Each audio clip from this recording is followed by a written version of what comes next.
안녕하세요. 크리스찬 독서실입니다. 오늘은 김영애님의 구름기둥 갈대상자 그 이유 세 번째 시간입니다. 3장 너희는 나를 누구라 하느냐. 열국의 어미 사라가 될지라. 하나님이 또 아브라함에게 이르시되 내 아내 사라는 이름을 사레라 하지 말고 사라라 하라. 내가 그에게 복을 주어 그가 내게 아들을 낳아주게 하며 내가 그에게 복을 주어 그를 여러 민족의 어머니가 되게 하리니 민족의 여러 왕이 그에게서 나리라. 1984년 안식년으로 미국에 있을 때의 일이다. 두 아이가 다니던 중등학교에서 에티오피아 난민들을 위해 캔 음식을 가져오라고 했다. 나는 별 생각 없이 슈퍼마켓에서 3개의 $2짜리 옥수수 캔을 여러 팩 사서 아이들 손에 들려보냈다. 그 당시 우리 부부는 김동명 목사님으로부터 성경을 배우고 있었다. 말씀 묵상을 기록하다가 며칠 전 아이들을 통해 보낸 옥수수 캔이 생각났다. 하나님이 내 마음속에 말씀하시는 것 같았다. 만약 네 자식을 위해 음식을 샀다면 $2에 3개짜리 옥수수 캔을 샀겠느냐? 조금 더 비싼 한 개의 $1짜리 캔을 고르지 않았겠느냐? 마음에 예리한 찔림이 있었다. 하나님 죄송해요. 저는 제 아이들만 생각하는 사례입니다. 저는 결코 열국의 어미 사라가 될 수 없습니다. 나는 그날 묵상 소감을 쓸 수 없었다. 내 자식만 생각하는 나의 인색함으로 결코 나는 열국의 어미 사라가 될 수 없음에 절망하며 울었다. 묵상 숙제를 못해온 나에게 목사님은 그 찔림이 진정한 묵상이라며 위로해 주셨다. 결코 열국의 어미가 될 수 없다고 체념했던 나를 하나님은 언제부터인가 한동대 학생들의 어미로 빚어가고 계셨다. 나의 기도는 한동대학과 한동대 학생들을 위한 기도가 전부라고 해도 과장이 아닐 것이다. 실제로 나는 내 아들과 딸을 위한 기도보다 한동 학생들을 위해 더 많이 기도하곤 했다. 하나님은 한동의 어머니로서 나의 기도의 지경을 넓혀 가셨다. 엄마의 모든 관심이 온통 한동 학생들 뿐인 것을 알게 된 딸 종민이는 엄마 아빠를 빼앗겼다고 섭섭해하기도 했다. 그러나 남매를 돌아볼 시간이 없는 우리를 긍휼히 여기신 하나님은 우리 아이들을 대신 맡아주셨다. 재수강 해야겠구나. 하나님의 대학이 치러야 하는 하나님의 시험은 단기간에 끝나지 않았다. 한 달이 끝나는가 하면 무섭게 새 달이 시작되었고 그만큼 매달 갚아야 할 빚도 늘어났다. 돌아서면 또다시 새로운 빚더미가 가로막고 있었다. 빚 없는 날이 없었다. 고금리로도 융자를 받기가 불가능했다. 그 무렵 학교의 사정을 안타까워 하시던 분이 제2금융권보다 낮은 이율로 돈을 빌려줄 수 있는 분을 소개해 주었다. 매달 꼬박꼬박 이자를 갚아 나갔지만 약속한 원금 상환 기일을 훌쩍 넘겨버리고 말았다. 우리의 기막힌 사정을 알 리 없는 그분은 돈을 갚으라고 독촉하기 시작했고 남편은 독촉 전화에 늘 마음을 졸여야 했다. 빚진 죄인이 따로 없었다. 마침 우리에게 돈을 빌려준 분이 주도하는 어느 선교 모임에서 내게 간증 요청을 해왔다. 잘됐다. 이번 기회를 통해 학교 사정을 알게 되면 그분이 빚독촉을 좀 덜할지도 몰라. 나는 엉뚱한 기대를 하며 집회 장소로 갔다. 간증이 끝나고 휴식 시간이 되었다. 홀에서 만난 그분에게 반갑게 인사를 건네자 그분은 오가는 사람들의 이목은 아랑곳하지 않고 다짜고짜 나에게 따지기 시작했다. 한동대학에서는 왜 여태 빌려간 돈을 갚지 않습니까? 뜻밖의 힐문에 나는 당황하여 무조건 머리를 숙였다. 죄송합니다. 학교 형편이 좀 나아지면 꼭 갚을 것입니다. 그분은 사정없이 나를 다그치기 시작했다. 그 모습에 옆에 있던 두 목사님이 오히려 쩔쩔매고 계셨다. 나는 기가 질렸고 얼굴이 달아오르기 시작했다. 그래도 그분은 거침이 없었다. 어떤 사람이 나더러 한동대는 앞으로도 돈 갚을 능력이 없으니 돈은 받을 생각도 하지 말고 포기하라고 합디다. 얼마 전 비 오는 날 학교에 들렀더니 천장에서 비가 줄줄 새더군요. 학교가 뭐 제대로 된 게 하나도 없더군요.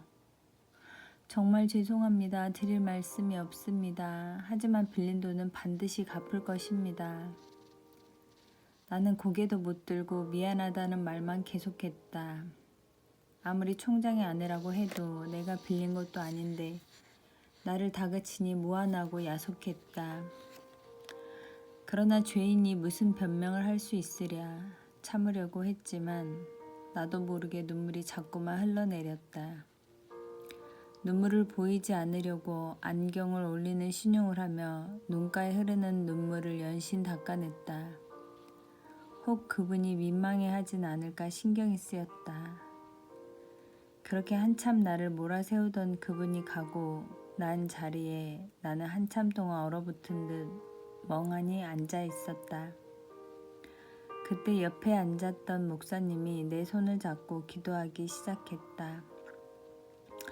오 하나님, 이 여종의 마음을 위로해 주시옵소서, 위로해 주시옵소서, 위로해 주시옵소서. 목사님의 간절한 기도에 참았던 눈물이 쏟아졌다. 다음 강의가 진행되는 동안 나는 맨 뒷자리에 앉아서 하염없이 울었다. 주위의 시선을 돌아볼 여유도 없었다. 사람들이 찬송을 부르기 시작했다. 나를 지으신 주님 내 안에 계셔. 처음부터 내 삶은 그의 손에 있었죠. 내 이름 아시죠? 내 모든 생각도, 내 흐르는 눈물 그가 닦아주셨죠. 그는 내 아버지, 난 그의 소유. 내가 어딜 가든지 날 떠나질 않죠. 내 이름 아시죠? 내 모든 생각도 아바라 부를 때 그가 들으시죠. 사람들은 내가 은혜 받고 우는 줄 알았겠지만 나는 내 서러움에 젖어 울고 또 울었다. 그날 밤 집에 오자마자 포항에 있는 남편에게 전화를 했다. 여보, 우리 집 팔면 그분께 빌린 학교비 갚을 수 있나요? 나는 이 집 없어도 좋으니 그분한테 빌린 돈부터 갚읍시다. 나의 자존심과 오기가 아직도 죽지 않고 살아서 당장 집을 팔아서라도 그 빚을 해결하고 싶었다. 집을 팔고 싶어도 못 파는 걸 당신도 잘 알고 있잖소. 오래전에 이미 학교 빚 얻느라 은행에 저당 잡힌 것을 당신은 잊고 있었나 보. 우리 마음대로 집을 팔 수도 없다는 사실에 나는 눈물밖에 나오지 않았다. 잠을 이루지 못하고 뒤척이고 있는데 문득 하나님의 음성이 내 안에서 들려왔다. 사랑하는 딸아, 너는 네 삶을 통해 예수 그리스도를 드러내며 살고 있니? 네가 수모를 당하고 있을 때 나도 그 자리 네 옆에 있었단다. 네가 울고 있을 때 나도 울었단다. 하지만 너는 이번에 내가 출제한 시험에 불합격이구나. 나는 네가 천국 시민으로서 이 땅에서 자유하며 살기를 원하고 있단다. 천국 시민은 땅에서 일어나는 어떤 모욕이나 비난에도 전혀 구애받지 않아. 너는 땅에 속한 사람들과는 다르게 행동해야 하지 않겠니? 나는 네가 가난에도 처할 줄 알고 부에도 처할 줄 알며 칭찬에도 울줄대지 않고 비난에도 낙담하지 않는 천국 시민으로서의 삶을 누리기를 원한단다. 너에게 그 비결을 가르쳐주고 싶어서 이번에 이런 문제를 내준 것이란다. 그런데 넌 이 문제에 불합격이야. 재수강해야겠구나. 힘들어도 공부를 다시 해주겠지? 내 간증의 주인공이신 예수 그리스도보다 우리의 형편을 알려서 빗독촉을 모면해 보려는 나의 숨은 동기를 하나님께 들킨 것 같았다. 그제야 하나님께서 내주신 시험 문제의 출제 의도를 알 수 있었다. 나는 낭패감을 맛보아야 했다. 십자가와 함께 죽은 줄 알았던 내가 아직도 펄펄 살아서 푸드덕거리고 있었던 것이다. 시험지를 받아야만 진짜 실력이 드러나듯이 나의 형편없는 모습이 그대로 드러나고 말았다. 오 주님 죄송합니다. 저를 불쌍히 여기소서. 내가 그리스도와 함께 십자가에 못 박혔나니 그런즉 이제는 내가 사는 것이 아니요 오직 내 안에 그리스도께서 사시는 것이라. 이제 내가 육체 가운데 사는 것은 나를 사랑하사 나를 위하여 자기 자신을 버리신 하나님의 아들을 믿는 믿음 안에서 사는 것이라. 뉴욕에서 살 때의 일이다. 주말이면 온 가족이 하루 종일 교회에서 있었던 터라 이웃들은 우리가 크리스천인 줄 다 알고 있었다. 어느 날 새로 이사온 이웃집 부인이 나에게 말을 걸어왔다. 당신은 삶을 통해 예수 그리스도를 드러내며 살고 있나요? 그녀의 말에 나는 선뜻 대답을 하지 못하고 잠시 머뭇거렸다. 당신은 크리스천인가요? 하고 물었다면 나는 뜸들이지 않고 바로 예스라고 대답했을 것이다. 하지만 그녀가 내게 던진 질문은 나를 당혹스럽게 했다. 나는 과연 크리스천으로서의 매일의 삶을 잘 살아가고 있는가? 그녀가 무슨 생각에서 그런 질문을 던졌는지 지금도 알 수 없다. 하지만 그날 이후 나는 나 스스로에게 그 질문을 던지는 습관이 생겼다. 바보끼리 사는 세상. 아들 호민이가 7살 때였다. 어느 날 옆집 아이와 싸웠는지 아이가 울면서 집에 들어왔다. 무슨 일인지 채 묻기도 전에 문이 벌컥 열렸다. 옆집에 사는 독일 친구 일스였다. 아들 토미의 멱살을 잡고 들어오더니 다짜고짜 토미를 혼내라고 했다. 토미가 잘못했으니 자기 아들을 때리라는 것이었다. 나는 내심 호민이가 토미를 혼내주기를 바랐다. 그런데 호민이가 권투 선수 흉내를 내면서 토미를 때릴 자세를 취하다가 결국 주먹을 내리고 말했다. 엄마, 토미를 때릴 수 없어요. 저는 크리스찬이에요. 예수님이 용서하라고 하셔서 저도 용서해야 해요. 할 말이 없었다. 그런 호민이를 본 일스가 나를 다그쳤다. 아들을 그렇게 바보로 키워서 애가 험한 세상에서 어떻게 살게 하려고 그래? 저녁에 퇴근한 남편에게 그날 있었던 일을 일러 바쳤다. 이렇게 바보 같으니 세상에 나가서 사람 구실이나 하겠어요? 남편이 웃으며 말했다. 가만 내버려 두시오. 바보들끼리 사는 세상이 따로 있으니까.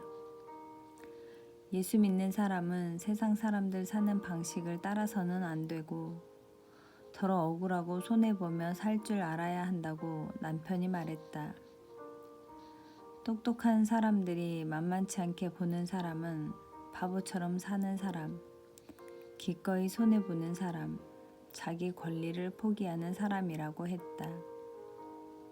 남편은 하나님이 추구하시는 세상은 똑똑한 바보들이 사는 세상이라고 생각했다. 그가 공부하는 목적은 남을 주기 위함이었다.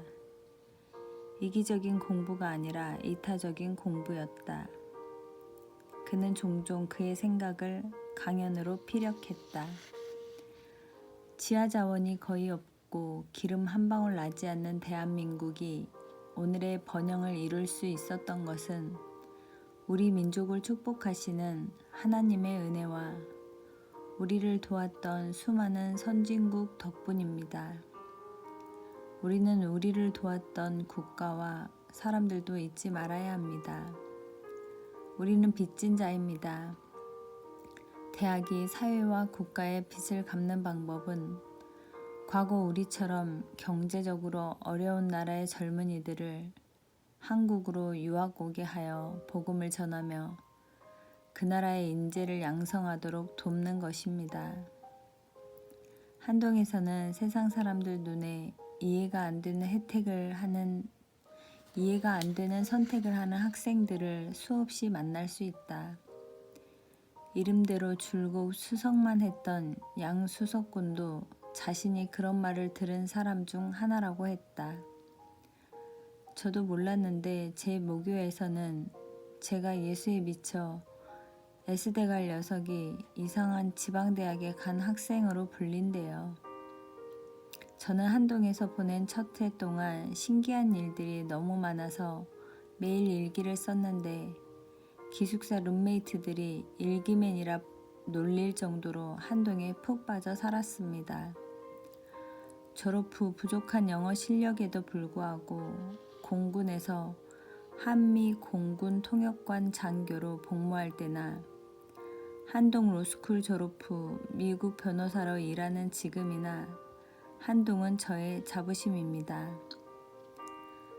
세상의 기준과 달리 하나님께서 주신 믿음을 따라 선택한 진로에서 하나님은 한동의 학생들에게 배워서 남주자는 값진 삶의 가치와 소명을 날마다 깨닫게 해주시는 것 같았다. 복음의 빛을 갚기 위해 한동인들은 공부에서 남주자를 외치고 있다. 학교가 재정적으로 아무리 어려워도 그 빚을 갚는 마음으로 개발도상국 학생들을 불러들이고 있다. 그들이 장차 그들의 조국에서 하나님이 쓰시는 지도자가 될 것이다. 그래서 한동인들은 Why not change the world? 라는 깃발을 들고 공부한다. 세상을 변화시키려면 먼저 자신이 변해야 한다. 나만을 위해 공부하던 사람이 남을 위해 공부하는 사람으로 가치관이 변화되어야 한다. 세상 사람들은 자기의 출세와 명예와 부를 위해 열심히 공부하지만 한동이는 남에게 주기 위해서 실력을 연마한다. 나를 돕는 자 중에 계시니. 개교 이듬해인 교육부에서 새롭게 시작한 교육개혁 우수 대학 프로젝트에 한동대가 최우수 대학으로 1차 선정되었다. 그러나 기쁨도 잠시 교육개혁 우수 대학 선정을 반대하는 지역 인사들의 투서가 교육부로 날아들었다. 교육부에서는 소명 자료를 보내라고 공문을 보내왔다. 준비한 자료를 가지고 교수들도 각처로 뛰었고 남편도 국회 교육분과 위원들에게 소명 자료를 전달해야 했다. 초여름에 따가운 햇살이 눈부신 토요일 오후, 나는 운전기사가 되어 남편을 태우고 국회의사당으로 갔다. 시간을 다투는 상황이어서 무조건 국회의사당을 찾아갔던 것이다. 그러나 남편이 만나려고 했던 분들은 모두 부재 중이었다. 낙심하고 돌아서려는 순간 한 번도 만난 적은 없지만 의성 김씨 종친으로 자신의 의정활동 보고서를 집으로 보내주던 한 국회의원 이름이 떠올랐다. 김중희 의원이었다. 김중희 의원에게 전화해보면 어떨까요? 지푸라기라도 잡는 심정으로 그의 사무실 전화번호를 알아내어 전화를 걸었다. 뜻밖에도 그가 직접 전화를 받는 것이 아닌가. 남편이 그의 사무실로 찾아갔고 나는 주차장에서 기다리고 있는데 비서관이 뛰어나왔다. 의원님이 사모님을 모시고 오라십니다. 여기까지 오셔서 차 안에 계시다니요. 화장기 없는 얼굴에 집에서 입던 옷을 입고 나온 내 행색에 나는 극구 사양했다. 그러나 비서관이 다시 와서 기어이 나를 안으로 데리고 들어갔다. 낯익은 이름들의 문패가 걸린 방을 지나 그의 방으로 안내되었다. 김 의원이 활짝 웃으며 반겨주었다. 초면임에도 오랜 지인처럼 따뜻이 환대해 주었다. 아이고, 총장님 사모님이 여기까지 운전해 오시다니요. 무슨 일이든 처음 시작하는 일에는 힘이 갑절로 드는 법입니다. 그리고 좋은 일은 언제나 방해가 있기 마련이지요. 이 안에 있는 사람들도 한동대학교를 좋게 평가하고 있습니다. 절대 용기 잃지 마십시오. 그는 동료 의원 비서관들에게 일일이 전화를 걸어서 우리가 가지고 온 소명 자료를 모두 전달해 주었다. 여기까지 오셨으니 총장님 네 분께 점심 대접을 하고 싶습니다. 점심도 거른 채 뛰어다녔던 우리는 그가 베푼 호의가 너무 감사했다. 국회의사당 밖으로 나오니 나뭇잎들이 싱그럽게 춤추고 있었다. 하나님은 우리가 질식하도록 내버려 두시지 않았다. 내가 고통 중에 여호와께 부르짖었더니 여호와께서 응답하시고 나를 넓은 곳에 세우셨도다. 여호와는 내 편이시라. 내가 두려워하지 아니하리니 사람이 내게 어찌할까. 여호와께서 내 편이 되사 나를 돕는 자들 중에 계시니 여호와께 피하는 것이 사람을 신뢰하는 것보다 나으며 여호와께 피하는 것이 고관들을 신뢰하는 것보다 낫도다. 엄청난 방해에도 불구하고 마침내 한동대학은 교육개혁 특성화 부문 최우수 대학으로 선정되었다. 개교 2년 된 신생대학, 종교 집단으로 비판받던 교육 프로그램들이 교육부의 공식 인정을 받게 된 것이다.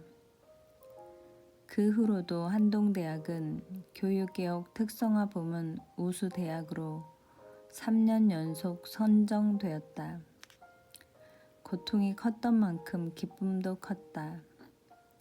그동안 받은 온갖 서러움과 핍박에 항변이라도 하듯 우리도 한동대학 교육개혁 우수 대학 선정이라는 현수막을 시내 곳곳에 보란듯이 걸었다. 하나님의 대학이라는 기치를 높이 든 대학이 재정난으로 인해 문이 닫힐까 염려하던 때에 지원받은 국고보조금은 말로는 표현할 수 없는 위로요 기쁨이었다. 우리를 실망시키지 않으시는 하나님의 손길을 경험하며 나는 안도의 숨을 내쉬었다. 나의 근심을 기도로 변하게 만드시는 하나님, 한숨이 노래가 되게 하시는 하나님을 찬양했다. 그러나 국고보조금을 집행하는 과정에서 보조금의 일부를 학사 운영비와 3개월째 밀린 교직원의 월급으로 잠시 차용하였다가 남편과 행정부총장은 국고보조금 전용죄로 형사고발을 당해 재판을 받게 되었다. 이 일은 계속 이어지는 고소고발 사건의 시작에 불과했다. 평생 학자로만 살아온 남편은 이후 수없이 재판정에 서게 되었고 결국 4년 구형을 받아 법정 구속되기까지 했다. 까닭없이 나를 미워하는 자가 나의 머리털보다 많고 부당하게 나의 원수가 되어 나를 끊으려 하는 자가 강하였으니 내가 빼앗지 아니한 것도 물어주게 되었나이다. 내가 주를 위하여 비방을 받았사오니 수치가 나의 얼굴에 덮였나이다. 내가 무엇을 할지 보아라. 테릭 M. 라드완. 한동대학교에 대해 전혀 알지 못했던 추운 어느 날 주차장에서 걸어가는데 내 머릿속에 전혀 생각지도 않던 말씀이 들렸다. 너는 나를 전적으로 신뢰하고 내가 무엇을 할지 보아라. 얼마 후 난민 전문 변호사인 동료가 나를 보더니 한국의 한동국제법률대학원에서 난민법에 대해서 일주일간 가르치도록 초청을 받았다고 했다. 2002년 한동국제법률대학원 첫 입학생들이 들었던 수업이다. 그는 자신이 맡은 사건에 대한 부담이 너무 크니 초청받은 강의를 같이 가르치자고 내게 제안했다. 나는 강의를 적절하다고 판단되는 자료들을 수집했고 그를 계기로 탈북자들의 상황에 대해 연구하기 시작했다. 우리는 노트북 2개와 난민 및 법률 관련 정보로 가득 찬 CD로 무장하고 한국행 비행기를 탔다. 포항공항에 마중 나온 학생 2명과 함께 학교로 가던 꼬불꼬불한 길을 아직도 기억한다.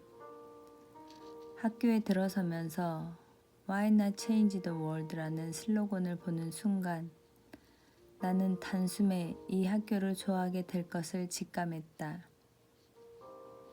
한동법률대학원 학생들은 상당히 똑똑했다. 보통의 로스쿨 학생들에게서는 찾아볼 수 없는 따뜻하고 온유하고 기쁨에 넘치는 학생들의 영혼이 나에게 큰 감동을 주었다. 짧은 시간에 학생들은 내 마음을 사로잡았다.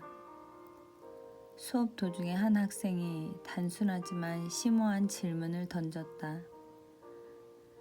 교수님이 말씀하시는 그 법이 중국에 있는 탈북자들에게는 적용되지 않나요? 이 질문은 나의 삶을 바꾸었다. 내가 한동국제법률대학원에 간 것은 법을 가르치기 위함이지 영미소설이나 창작문을 가르치기 위함이 아니었다. 내가 가르친 것이 법이라면 이는 무엇인가를 의미해야만 했다. 이 간단한 질문에 답하기 위해 나는 고민하기 시작했다. 사실상 탈북 난민의 상황에 대해서는 정보가 별로 없었다. 그의 국경 없는 기자들 단체에서는 언론의 자유가 가장 심하게 침해받고 있는 국가가 북한이라고 밝혔다. 다음으로 심각한 나라는 중국이었다. 따라서 중국 내에 있는 탈북자들을 대신하여 그들의 이야기를 해줄 수 있는 사람은 아무도 없었다. 한 가지 주목할 만한 예외가 있었다. 그것은 중국에서 활동하고 있는 한국 선교사들이었다. 이들은 위험을 무릅쓰고 생명과 자유를 희생할 각오로 탈북자들에게 먹을 것을 주고 거주할 곳을 제공해 주었기 때문에 탈북자들의 상황에 대해 잘 알고 있었다. 나는 이타적인 한국 선교사들의 용기에 깊은 도전을 받았다. 드디어 나와 동료는 탈북자들을 돕고자 하는 비정부기구의 네트워크에 관여하게 되었다. 우리는 이 문제들을 유엔 인권위원회, 유럽의회의 회원국들, 그리고 유엔 난민 고등판무관실 본부에 제기했다. 좋은 일을 하는 많은 분을 만났고 탈북 난민들을 도울 수 있는 특별한 기회도 얻었다. 다음에 나는 한동국제법률대학원의 일주 여름 강의에 다시 초청받았다. 1년 사이에 많은 일이 일어났고 기대감으로 설레었다. 학기 시작 전 교수 기도회에서 한동국제법률대학원 원장이 전임 교수를 2명 찾고 있다고 했다. 그 즉시 나의 손이 올라갔고 여기 1명 있습니다 라고 말했다. 이로써 나는 7년간의 미국 변호사 생활을 그만두고 다음해 봄학기부터 지금까지 한동에서 전임 교수로서 학생들을 가르치고 있다. 이듬해 나는 중국에 있는 탈북자들의 상황과 유엔 난민 고등 판무관실이 이들을 보호하는 데 실패했다는 사실을 미국 상원에서 증언해달라는 요청을 받았다. 나의 삶을 바꾼 한동국제법률대학원 1회 졸업생의 질문이 2004년 4월 26일 미국 의회 기록으로 남아있다. 학생들을 가르칠 때마다 나에게는 기쁨이 넘쳤다. 나는 하나님을 믿는 거룩한 젊은이들에게 나의 삶을 투자함으로써 이들이 세상을 바꾸도록 돕는 것보다 더 큰 기쁨이 없다는 사실을 알았다. 한동에 머물면서 하나님의 은혜로운 손길이 학교 캠퍼스와 학생들에게 미치고 있음을 확신하는 상황을 많이 경험하고 있다. 추운 어느 날 주차장을 걷고 있을 때 하나님께서 나에게 주신 말씀을 다시 한번 생각하며 우리 주님의 선하심에 놀란다. 앞으로도 얼마나 놀라운 일들이 많이 일어날지 궁금하지만 오직 우리 신앙의 주인이신 하나님만이 아시는 것이다. 하나님을 온전히 신뢰하며 하나님이 하시는 일들을 함께 지켜보자. 사람이 제비를 뽑으나 1996년 5월부터 한동대를 시립대학으로 하라는 현수막이 시내 곳곳에 붙었다. 많은 사람이 왕래하는 길목이나 백화점 앞에 책상까지 놓고 행인들로부터 서명을 받고 있었다. 몇 달 후 교육부로부터 우편이 왔다. 포항 시민 10여만 명이 한동대를 시립대학으로 만들자는 데 서명했다는 진정서 사본이었다. 한 장에 20명씩 서명한 종이가 28장이었다. 김영인 기획처장이 한 장씩 꼼꼼히 살펴보다가 그 중에 이상한 종이를 한 장 발견했다.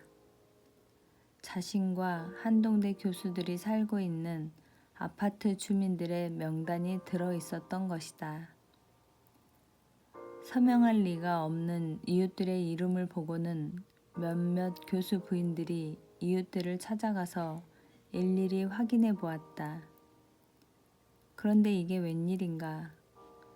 두 사람을 제외한 18명의 도장이 본인도 모르게 찍혀 있었던 것이다. 그 성명서는 위조된 것이었다. 이웃은 자신들의 이름이 동용된 것에 분개하며 필요하다면 법정의 증인으로 서겠다고 약속했다. 10여만 명의 서명이 있는 5,000장의 서류 중에 허위 날조된 그 한 장을 발견할 수 있는 것은 5,000분의 1 확률이었다. 몇 달 동안 우리를 위협하며 온 지역을 술렁이게 했던 서명운동은 그렇게 끝이 났다. 제비는 사람이 뽑으나 모든 일을 작정하기는 여호와께 있느니라. 역설적이지만 하나님은 고난을 통해 하나님의 부르심을 우리에게 재확인시켜 주셨다. 고난이 밀려오면 올수록 우리는 기도와 말씀에 매달렸다. 앤드류 머레이도 기도와 하나님 말씀은 때려야 뗄 수 없는 것이며 기도와 말씀이 함께할 때 능력이 나타난다고 말했다. 우리는 기도로 하나님께 묻고 하나님은 말씀으로 우리에게 응답하신다. 우리는 기도로 하늘에 올라 하나님과 동거하고 하나님은 말씀으로 내려오셔서 우리와 동거하신다. 우리는 기도로 자신을 하나님께 드리고 하나님은 말씀으로 당신을 우리에게 내어주신다. 주께서 내게 소망을 가지게 하셨나이다. 이 말씀은 나의 고난 중에 위로라. 주의 말씀이 나를 살리셨기 때문이니이다. 교만한 자들이 나를 심히 조롱하였어도 나는 주의 법을 떠나지 아니하였나이다. 여호와여, 주의 옛 규례들을 내가 기억하고 스스로 위로하였나이다. 별일. 하루가 멀다 하고 일어나는 사건들로 걱정 없는 날이 없었기에 나는 남편이 퇴근하면 습관처럼 물었다. 오늘은 별일 없었나요? 매일 무슨 일이 그렇게 일어나겠소? 잠시 안도했지만 다음날 아침 서재에서 들려오는 남편의 기도 소리에 나는 전날 무슨 일이 있었는지를 알 수 있었다. 비록 나에게는 말하지 않았지만 남편은 하나님께 모든 상황을 아뢰고 있었다. 나에게는 별일 없다고 하더니 자기 아버지께는 다 일러 바치네. 남편의 기도를 통해 나는 이번 달에도 또 교직원 월급이 부족하고 며칠 후면 몇억의 어음이 돌아온다는 것도 알았다. 어음이라는 단어는 내게 호랑이의 어흥 하는 소리보다 더 무서웠다. 사람들도 전화를 걸어 종종 안부를 묻곤 했다. 권사님, 별일 없으세요? 별일이 왜 없겠어요. S회사의 어음 보증이 만기되는데 더 이상 연장이 어렵다고 해요. 그리고 이달에만 필요한 돈이 10억이 넘는데요. 게다가 총장님은 매일 검찰에 또 조사를 받으러 가야 하고요. 나는 전화기를 붙들고 우리의 사정을 줄줄 이야기했다. 전화를 끊자 남편이 물었다. 누군데 그렇게 미주알 고주알 다 이야기하오? 그분이 나보고 별일 없냐고 물어서요. 별일이 없다고 하면 거짓말하는 것 같아서요. 별일 없느냐는 질문이 그냥 인사가 아님을 예전엔 몰랐다. 내 말에 남편은 씁쓸히 웃으면서 말했다. 차라리 종로 한복판에 나가서 확성기를 들고 광고하지 그러오. 수많은 별일들 속에 하나님은 우리에게 가끔 특별한 쉼을 주시기도 했다. Out of sight, out of mind. 즉 눈에서 멀어지면 마음에서도 멀어진다고 했던가. 끊이지 않는 별일들을 잠시라도 잊을 수 있는 기회는 남편의 해외 출장뿐이었다. 학교에 불타는 듯한 상황에서 잠시라도 벗어나 출장 목적에만 집중하는 남편을 보면서 나는 그나마 쉼을 가질 수 있었다. 그러다가 전화벨이 울리며 학교에 또 무슨 일이 일어났는가 하고 가슴이 철렁 내려앉았다. 어느 해 무더운 여름이었다. 모든 일정을 마치고 인천공항에 비행기가 착륙할 때 나는 또 가슴이 답답해옴을 느꼈다. 공항에 내리자 온몸으로 전해지는 숨막히는 습한 공기가 우리가 만나야 할 현실처럼 느껴졌다. 포항공항에 도착할 땐 다듬이돌로 가슴을 내리 누르는 것처럼 마음이 천근만근이었다. 우리 앞에 또 무슨 일이 기다리고 있을까? 비행기가 착륙하지 않고 해양하면 좋으련만 하는 심정이었다.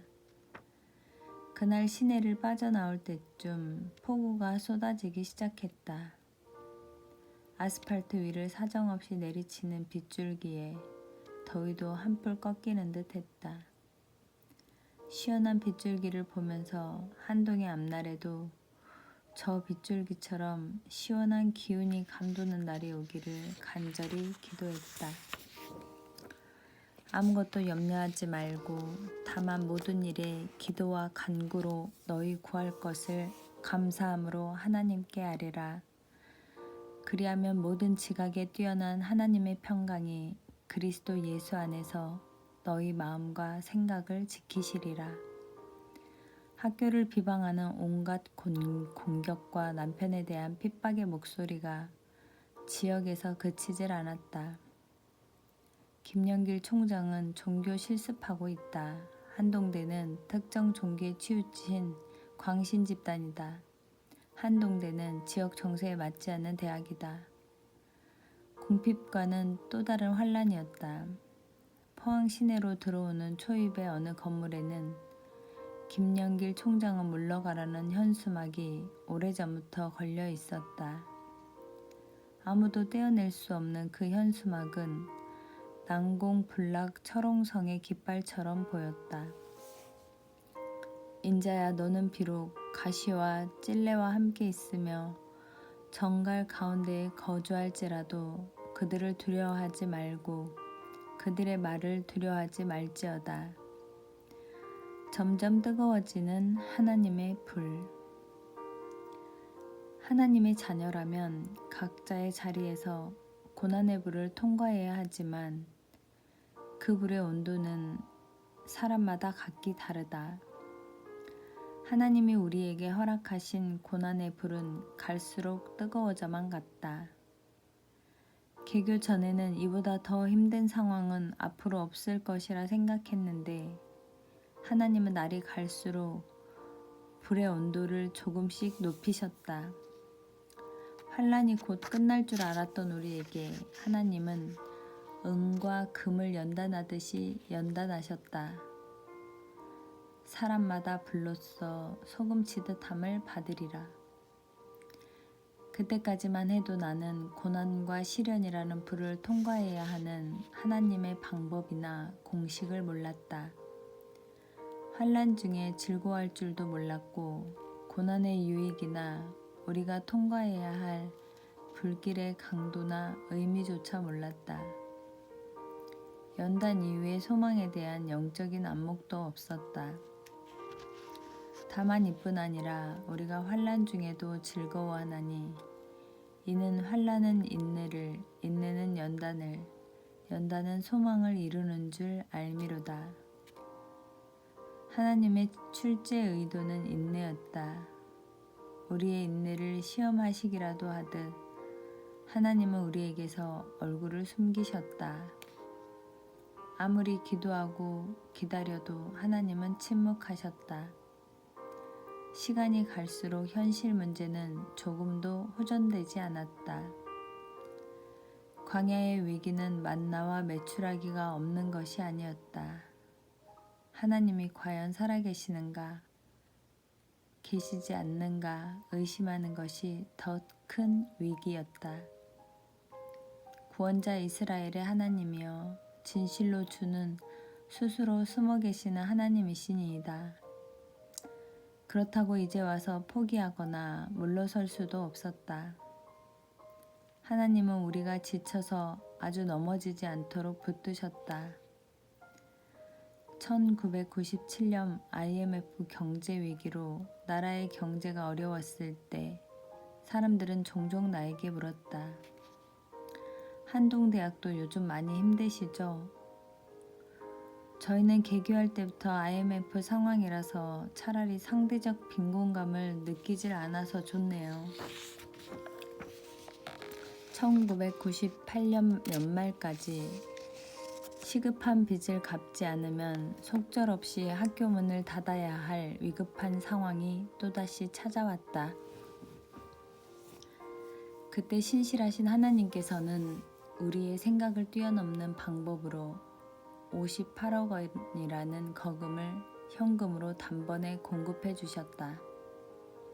그것은 또 하나의 기적을 경험하는 사건이었다. 사실 그 돈은 다른 기관에 이미 지원하기로 예정된 것이었는데 우리 학교에 처절한 궁핍을 안 어느 기독 실업인이 절대로 자신의 이름을 밝히지 말라고 당부하면서 믿기지 않을 후원금을 단번에 보내주었던 것이다. 아무것도 기대하지 못했던 순간, 그 절망적인 순간에 하나님은 다른 사람의 입으로 넘어가려는 찰나에 퇴터 뱉어내시게 하듯이 우리 학교로 넣어주셨던 것이다. 그 스릴 넘치던 환희의 기억을 나는 잊을 수가 없다. 내 하나님 여호와께서 이 40년 동안에 내게 광야길을 걷게 하신 것을 기억하라. 이는 너를 낮추시며 너를 시험하사 네 마음이 어떠한지 그 명령을 지키는지 지키지 않는지 알려 하심이라. 너를 낮추시며 너를 줄이게 하시며 또 너도 알지 못하며 내 조상들도 알지 못하던 만나를 내게 먹이신 것은 사람이 떡으로만 사는 것이 아니요 여호와의 입에서 나오는 모든 말씀으로 사는 줄을 내게 알게 하려 하심이니라. 그로부터 몇 년 후 워싱턴 펠로우십 교회를 방문하여 예배 도중에 짧게 간증할 기회가 있었다. 98년 코스타 집회에 참석했다가 펠로우십 교회에서 주일 예배를 드리게 되었습니다. 그때 김 목사님은 소경 바디메오에 대한 설교를 하셨습니다. 예배를 마친 후 목사님은 다급한 기도 제목이 있는 사람은 앞으로 나오라고 하셨습니다. 그 당시에는 고등학교 강당에서 예배를 드렸는데 그때 제일 먼저 단상 아래로 넘어질 듯 뛰어내려가는 머리가 하얀 남자가 있었습니다. 바로 제 남편이었습니다. 처음 방문한 낯선 교회에서 남편은 체면도 염치도 없었습니다. 그는 목사님께 제일 먼저 기도를 받는 또 한 사람의 바디메오였습니다. 목사님께 학교에 50억 원이 필요하다는 기도 제목을 드렸습니다. 당시 한동대학은 그 돈이 없으면 문을 닫아야 하는 다급한 상황이었고 5개월 후 그 사이 액수가 더 불어나 58억 원이 필요했습니다. 우리 하나님이 어떻게 하셨을지 궁금하시죠? 그 해가 저물어 가는 어느 날 하나님은 한 기독 실업인을 통해서 58억 원을 단번에 보내주셨습니다. 그 멋진 하나님이 바로 저와 여러분의 하나님이십니다. 간증을 마치자 김원기 목사님이 말했다. 권사님, 오늘 우리 교회에 5억 8천만 원의 11조를 헌금하고 가셔야겠습니다. 목사님의 유쾌한 농담에 성도들이 모두 웃었다. 내가 산을 향하여 눈을 들리라. 나의 도움이 어디서 올까? 나의 도움은 천지를 지으신 여호와에게서로다. 여호와께서 너를 실족하지 아니하게 하시며 너를 지키시는 이가 졸지 아니하시리로다. 기묘자요 모사요 전능하신 하나님은 국가적인 경기 침체나 기근보다 정녕 크신 하나님이셨다. 살아계신 하나님을 목격한 기쁨은 거금의 후원 액수보다 더 큰 기쁨이었다. 네가 흑암 중에 보화와 은밀한 곳에 숨은 재물을 주어 네 이름을 부르는 자가 나 여호와 이스라엘의 하나님인 줄을 네가 알게 하리라. 하나님은 나를 고통과 격리된 곳으로 데려가시지 않았다. 오히려 고통 가운데 계신 하나님을 만나는 기쁨을 우리에게 선물로 주셨다.